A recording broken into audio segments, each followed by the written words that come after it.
and welcome back to part 2.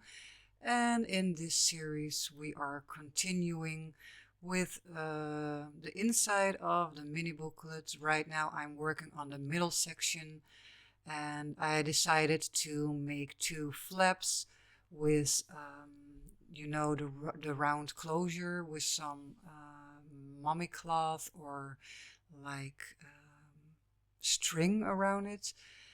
And again, like in part 1, I'm still working with the same papers. I always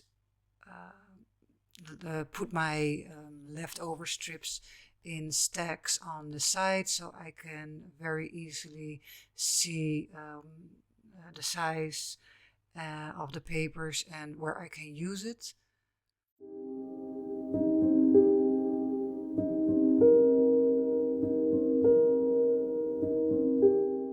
So in this case, I first thought I was going to do the marbled background facing up, but in the end I decided to do the white text side faced up because of the contrast.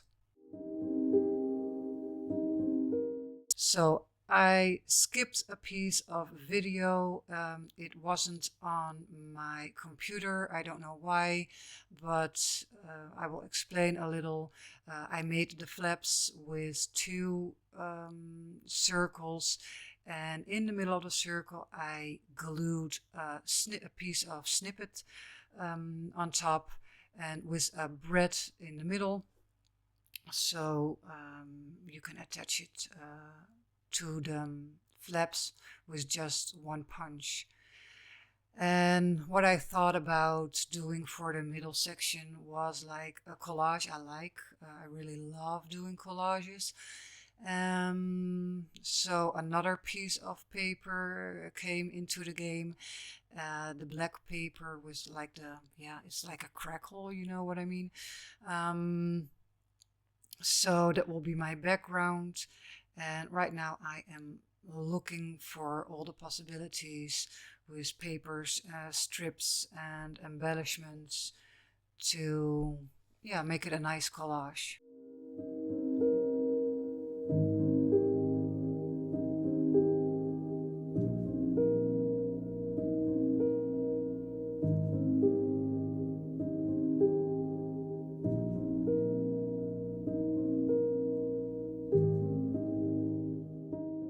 So I put the little photos out of the sticker book onto some black craft stock, and it's always first a base to work with, and step by step, like right now I'm adding some snippets on the top, and later on you will see that I will add some more snippets or thread.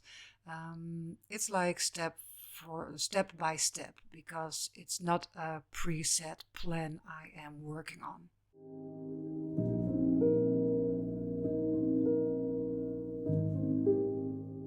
So remember that every piece of paper I am using, I will use it again and again, even in the smallest pieces, just to make the look and the feel of the book cohesive.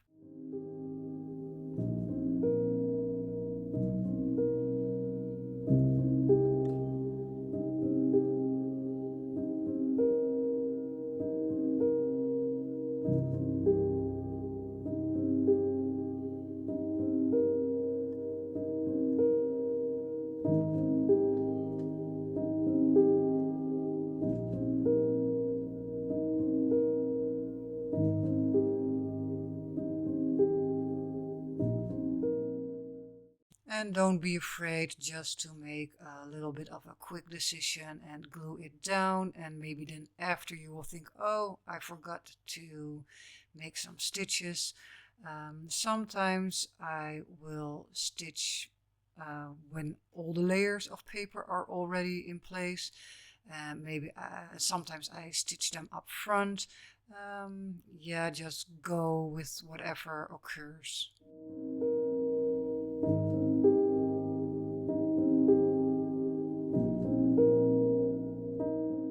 So remember in part one that the white text paper was, well, yeah, you can say embellished with the rub-ons. And in this case, I am also using it's a stamp from the mini glitch stamp set from Holtz. And it's just some nice extra for the background to make it interesting.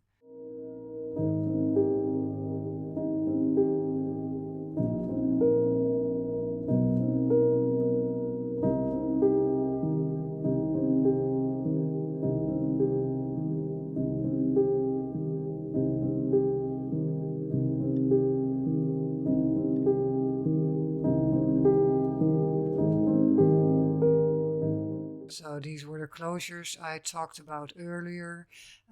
Just cut 4 rounds of the marble, 4 circles of the marbled paper, glued them together and embellished with a round snippet.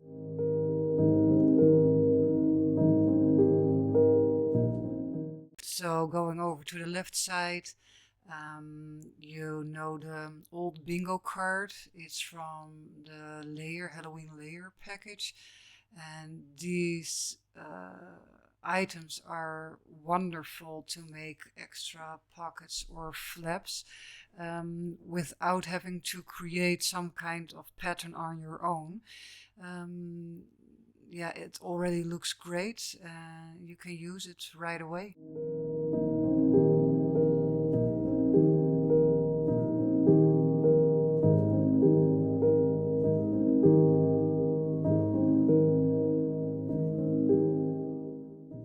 So once I decided on my papers and the colors and the layers and the ephemera, I'm putting it all together and just watching a little bit if the paper strip is more nice on top or bottom, and some stitching behind the scenes, and then yeah, repeat several steps that I already did before.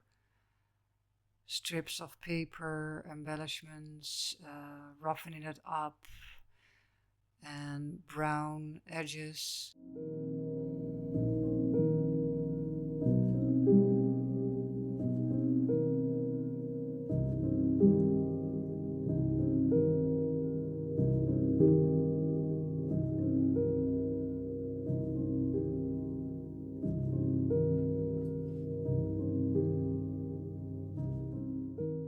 And for me, it doesn't mean it's done immediately, because a lot of times I am working on something else in the booklet, maybe on the right side, or I'm going back to the cover.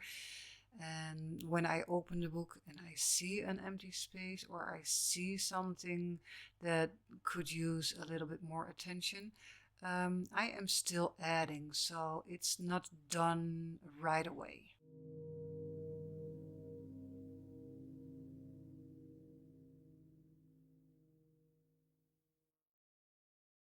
So getting back in there with the mini glitch stamp, that also contributes to the cohesive look of the booklet. You will see I am using the stamp a lot on all the different kinds of papers, and the same is for like the remnant drops, the specimens. Yeah, just repeat, repeat, and repeat.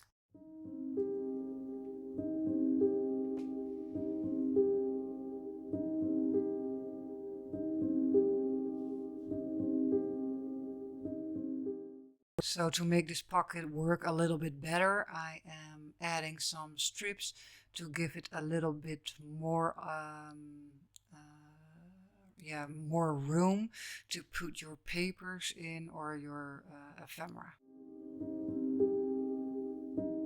And as you can remember, what I'm working on right now is the back of the head of the man that I already glued down on the front.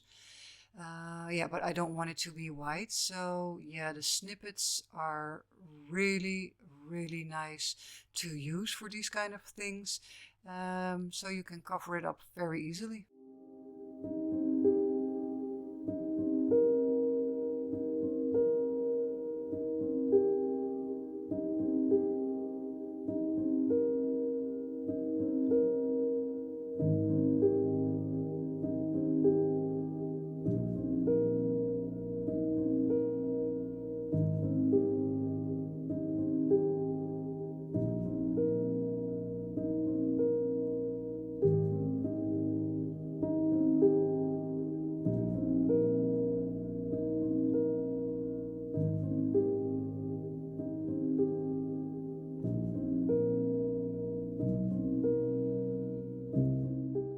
So in this case, I am looking for a way to, yeah, stuff the pocket that I just made.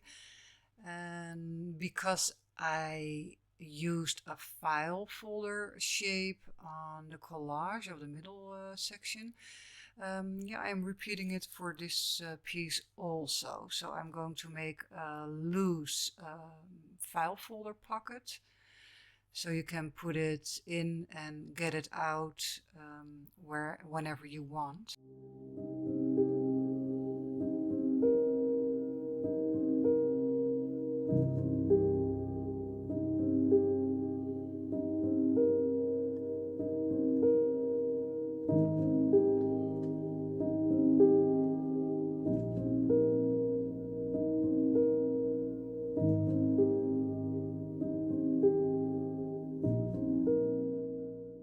So the stickers that you see right now are from the sticker book, and you can see you don't have to use them whole. I just cut them up and place them on the sides or an edge.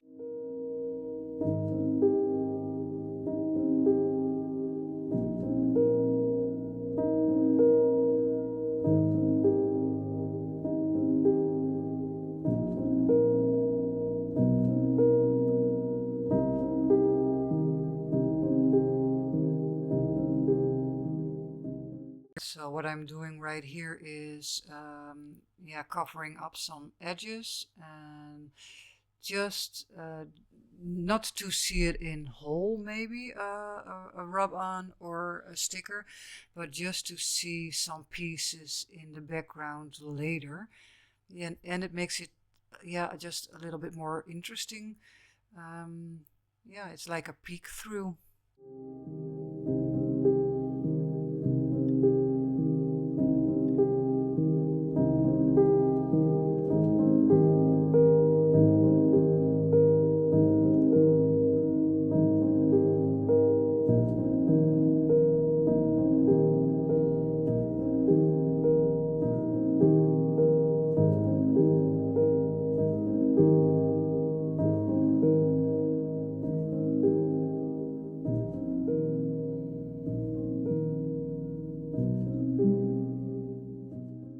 Only if it's just a little corner that you will see, I am still adding it to all the layers.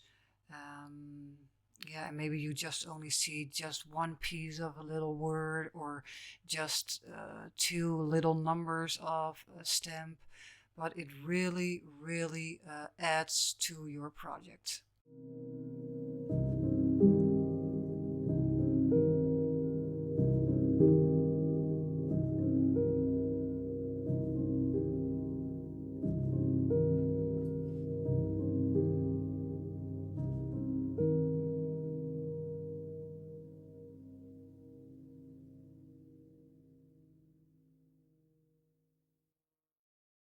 So in the meantime, I did some stitching on the file folder and also the stack of papers I just made. And I always, you know, the end threads, I always leave them on. Some a little bit longer and some a little bit smaller.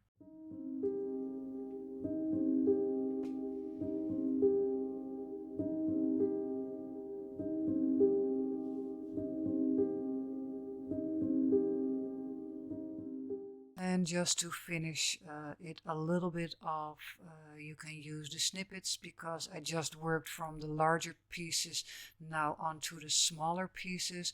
So yeah, the snippets are great just to fill in some gaps or areas.